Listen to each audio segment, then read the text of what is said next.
Olá, pessoal, tudo bem com vocês? O nosso revista já está começando e eu vou adiantando que o programa de hoje está imperdível.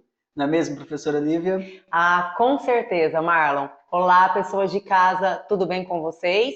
Venham com a gente para mais um Revista.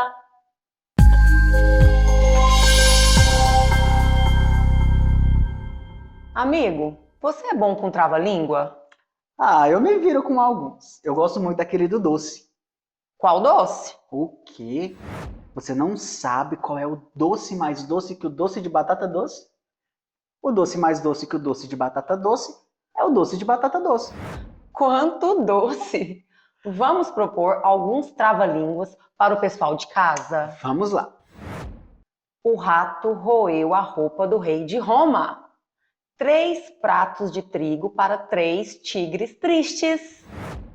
Todo mundo em casa treinando muito para falar bem rápido. Mas deixem para treinar no intervalo, porque agora vamos começar a rever um trecho do quadro da educação infantil. É isso mesmo. O Probeto e a Isabel convidaram a professora Juliana Conte, do SEI Nossa Senhora das Graças, para falar sobre a importância do trabalho com os diferentes gêneros literários na educação infantil. Isso mesmo, amigo. E o trava-língua é um deles. Vamos então rever esse momento? Roda aí, diretor!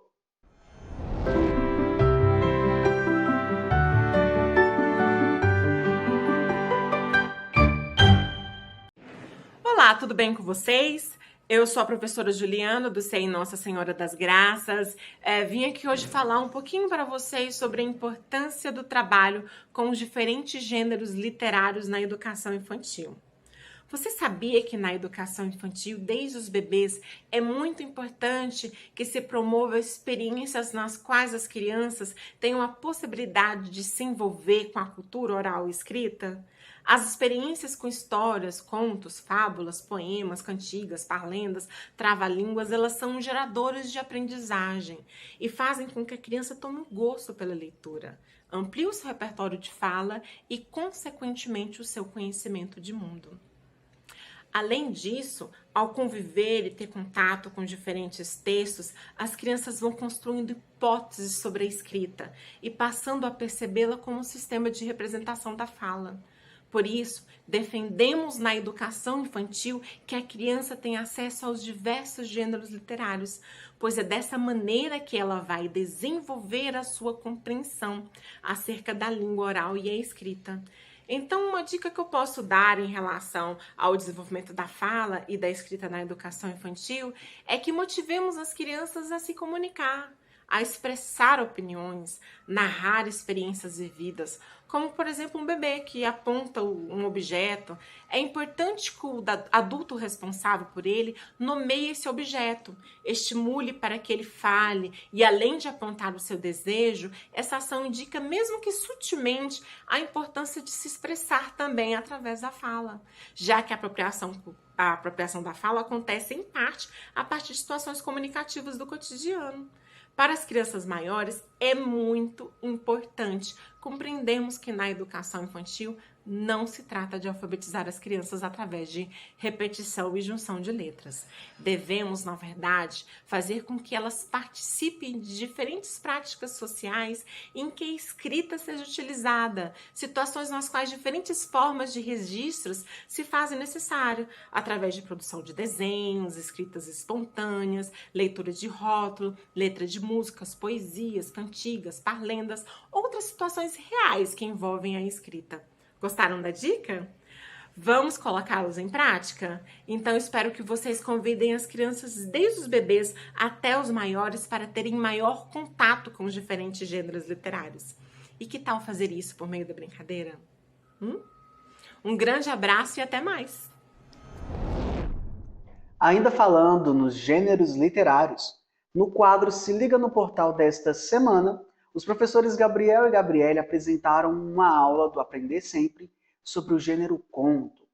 Nessa aula, a professora Gabriele explica as características do gênero literário conto e o passo a passo para a produção de um. Se vocês gostam de criar histórias, fiquem ligadinhos nessa videoaula.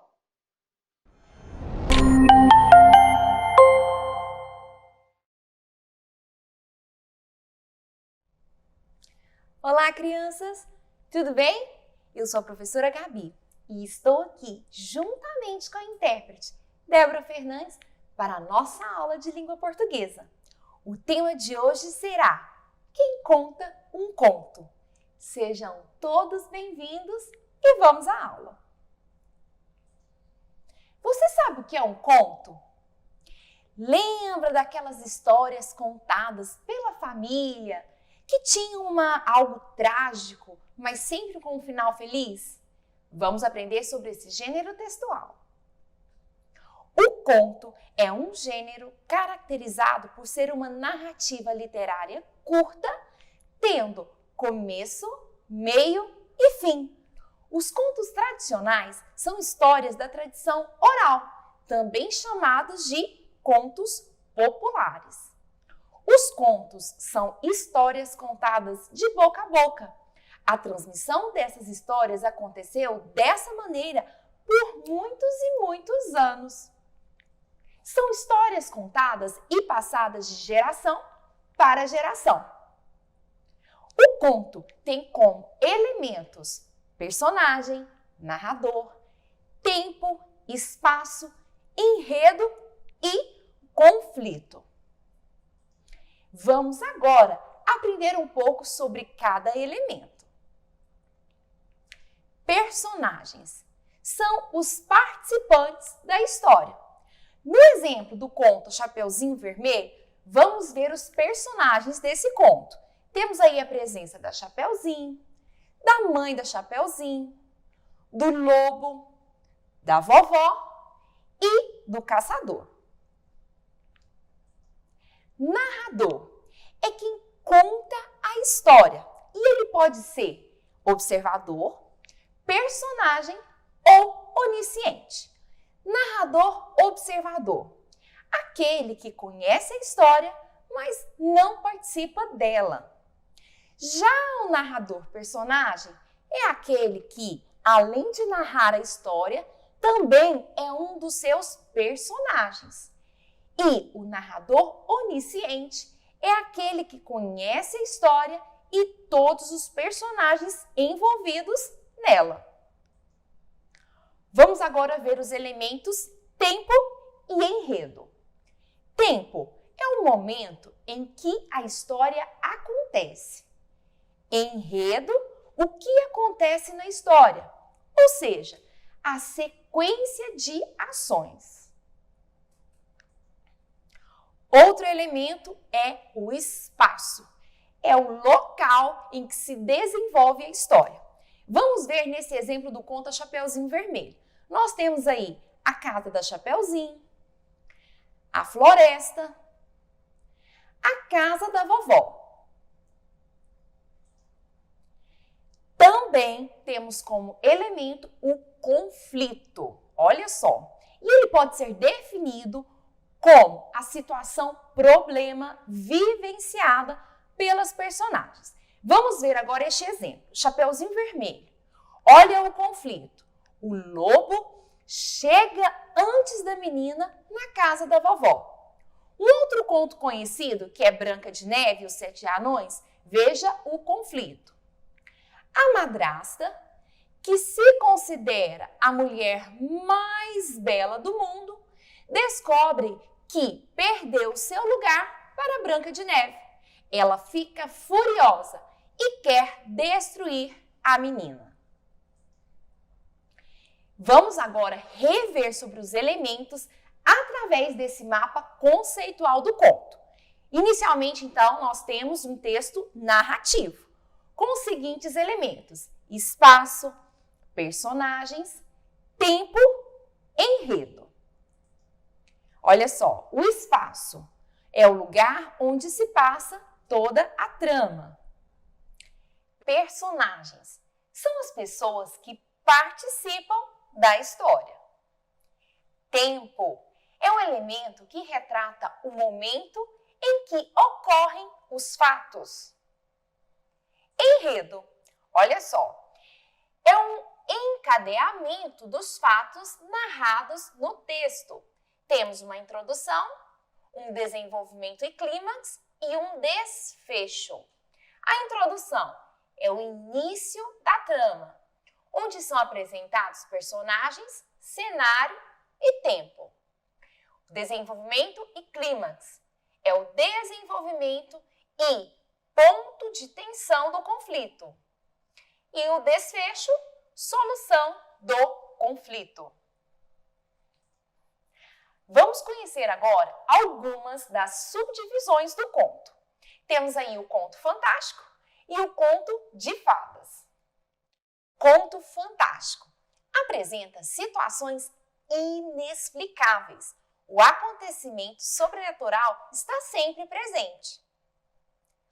Conto de fadas são os que narram histórias que envolvem príncipes e princesas e se desenvolvem em torno de um acontecimento trágico, mas que tem um final feliz.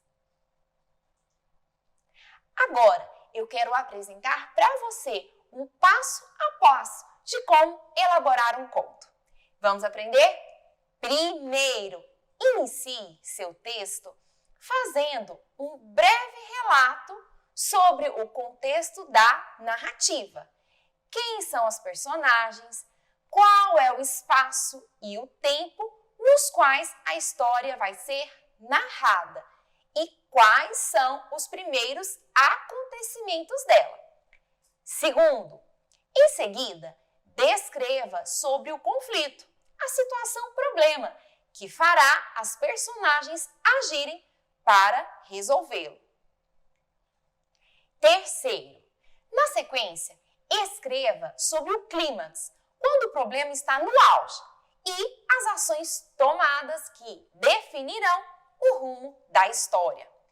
E, por fim, faça o encerramento da narrativa, apresentando uma solução para o enredo.